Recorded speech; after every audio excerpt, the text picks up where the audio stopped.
Hey guys, I know more and more people are trying to find an alternative to whey protein.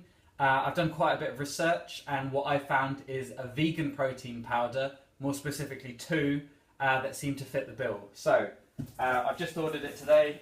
Well, I haven't ordered it today. It's just arrived today. So I have two. Now, the larger of the two is Pea Protein.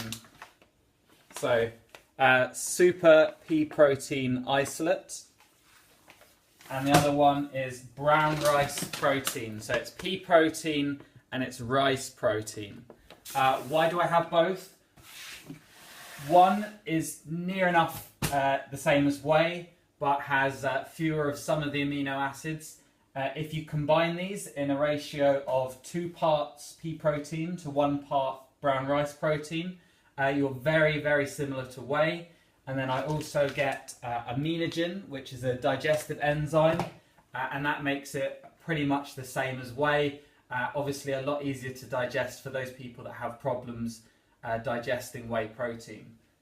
So I have a 5 kilo sack of the pea protein, 2.5 of rice protein.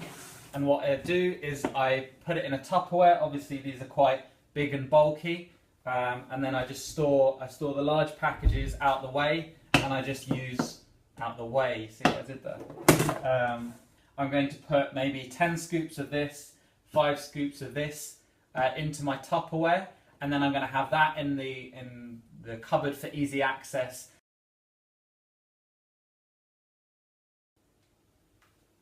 That's 10 scoops of the pea protein.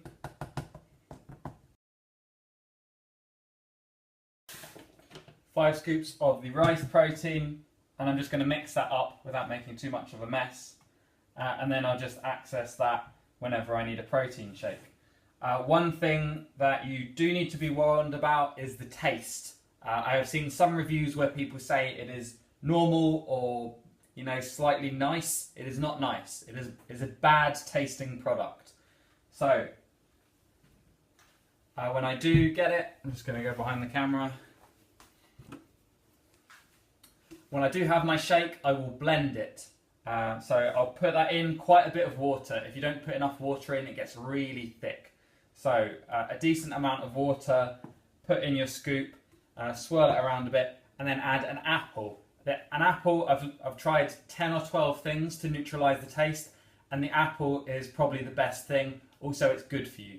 So another good thing about this is the price. I'm not advertising for bulk powders, but I got the 5 kilo and the 2.5 kilo for 55 quid.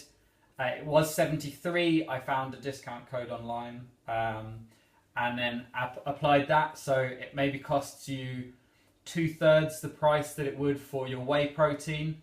And this is 7.5 kilos, as I say, which is 250 servings.